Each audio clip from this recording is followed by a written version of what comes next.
Анан чөйрө болсун үчүн сыфаттуу инсандар менен бирге жүрөлү. Сыфаттуу адамдар бар арабызда.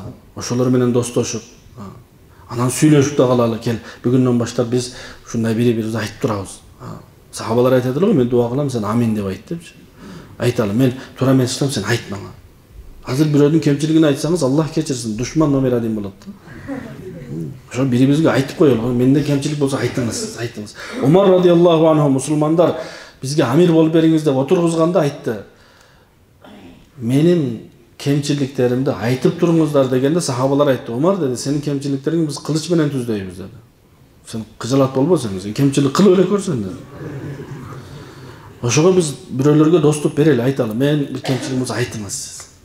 Айтыңыз, жаныңыздагы досуңузга, шереңизге айтыңыз. Капа болбоңуз анан. Айтса капа болбош керек да. Азыр бизди мактаса жагат да, мактоо жагат. Мактоо бизге жарашпайт, бирок жагат да. Бирөө кичине эле биздин айбыбызды айтсам, койчу, ошол айбыбызды угалы.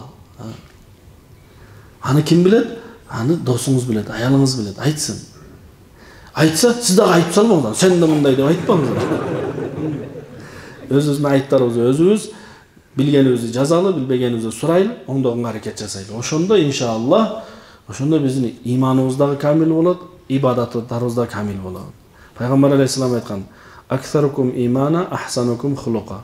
Кимдин кулк мүнөзү эң жакшы болсо, иманы эң толук болот деген. Ошого табиат бул кимге эмне жагат? Адат бул ар бир элдин салты. Ахлак Аллах жараткан дене мүчөгө Алланын өкүмүн алып келет. Ошон үчүн хулк менен ахлак бир кайнактан чыккан. Ошо мен да ниет кылайын, сиздер да ниет кылыңыздар иншаллах. Баштан баштап туруп бутка чейин Алланын өкүмүн орнотобуз деп. Ниет кылабызбы? Аракет дуа жасайбызбы? Аллах таалам кабыл кылсын дуандар.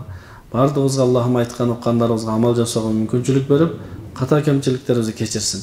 Күндө бири-бирибизди кечирип, бир сахаба не дейт эле? Алла мени бүгүн ким гыйбат кылса мен кечирдим дейт.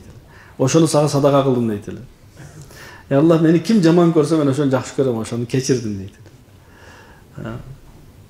Биз дагы ошондой таза жүрөктүүлөрдөн бололу.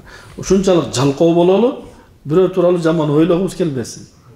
Ушунчалык жалкоо бололу, бирөөгө капа болгонго алыбыз жетпесин да.